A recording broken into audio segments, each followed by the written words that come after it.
Well, my question to the panel is this.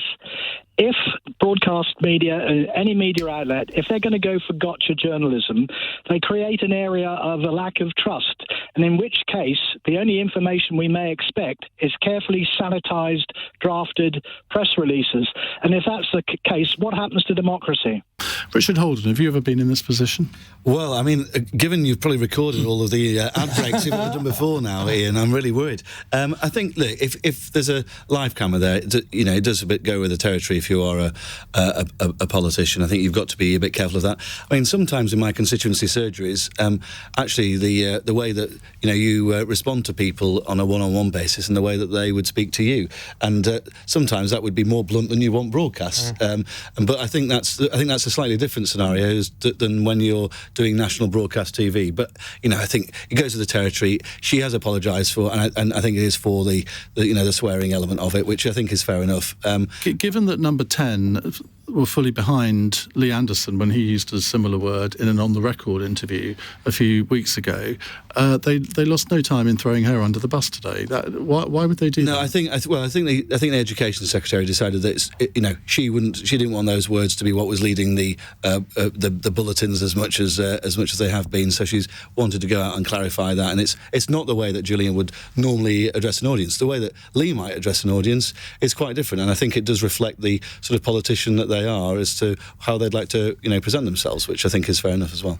Was she right to apologise? Yeah, I mean, she has done it. It's her choice. I don't really want to start casting. Because Number 10 said she was wrong before she apologised. I mean, that's where there's an inconsistency there. No, I understand that. I think the key thing here was that they want she, as the Education Secretary, quite rightly wants the focus to be on what they're doing now. She doesn't want to be on the words she used. She wants to be on the fact that the government are trying to get a grip of this situation, which has really emerged since the surveys started going out in March, and she wants to show that progress, and that's what she wants to be the focus of what she's talking about today. Steve Reed. Well, I mean, it may not appear like it, but we do get some modicum of training to do this job sometimes. And one of the things they tell you when you get a job where you're going to be...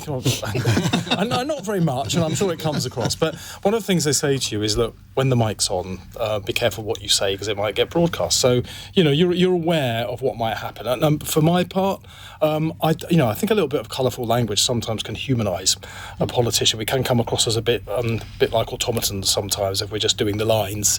So I don't think that is the problem. I think the issue here isn't how she said what she said. It was the attitude underneath it, which was a bit arrogant, I thought. Why are people not giving me credit when actually she's presiding over a pretty terrible fiasco where kids are being unable to go to school with just a few days' notice because the government, of which she is a part, had failed to act on multiple warnings about this kind of dangerous Her point was that the government couldn't act if the head teachers and the local education authorities or the academies hadn't sent back the information which they were asked to provide some time ago. Do you know what? I'd like to think if we were in government, we might be a little bit more proactive than just emailing out a form and then sitting back and thinking, job done. They had been chased. Which is what they've done. What you would do is, there's an issue with the structure of school buildings. You would get a proper condition survey done. You wouldn't just email out a form, and then you would collate it. That's not the responsibility of government. That's the responsibility of each individual school or local education. The DfE has a responsibility to oversee the safety of all of our schools. In fact, one of the reasons we're calling for an audit of all public sector buildings is because we need to know the scale of the problem with general maintenance, particularly this kind of. Well, that's what the government's responsible for, so that you can see the scale of the problem, so you can see the kind of investment that might be needed to tackle it. You can't just have a government that is hands off and then stands back when there's a problem and says, "Not my fault, Gov." Particularly when it was this government that cancelled the planned maintenance programme, Building Schools for the Future, that would have meant that this kind of concrete had been taken out years ago. Yeah, well, I think she chose the wrong target for her frustration. I mean, I think rather than taking her frustration out on school leaders and local authority leaders, she should be taking her frustration out on her cabinet colleagues, on the Chancellor and the Prime Minister. In particular, as Steve said, this is a government that oversaw the cancellation of the Building for Schools for the Future programme. Rishi Sunak in 2021 cut in half the programme available to support the rebuilding and repair of schools. Now, I mean, I think it's interesting. Richard says there's a double standard almost for the Deputy Leader of the Conservative Party can F and Jeff, the Education Secretary, can't.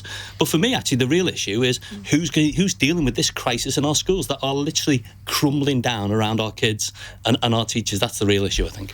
Over the past 10 years, the DFE were very clear that they needed funding to repair or replace 300 schools, not 50 schools. So I think the Prime Minister, he does have to take responsibility. And I think, Iain, I would just say this, I think this is partly, it reflects a Prime Minister and a Cabinet that doesn't see the day-to-day decline of our public services because they don't use those public services themselves. Rishi Sunak does not send his kids to state schools. Well, he doesn't use our NHS. He doesn't use our railways. He flies by helicopter. So anybody who goes into any of our schools... He did use the train the other day and had to get off because it was 2 hours late. Well, that's the privatised, fragmented railway system for you. There's a serious point here that you can't think of any aspect of our public realm or public services that has got better. That is a fair accusation, Richard Holden, isn't it?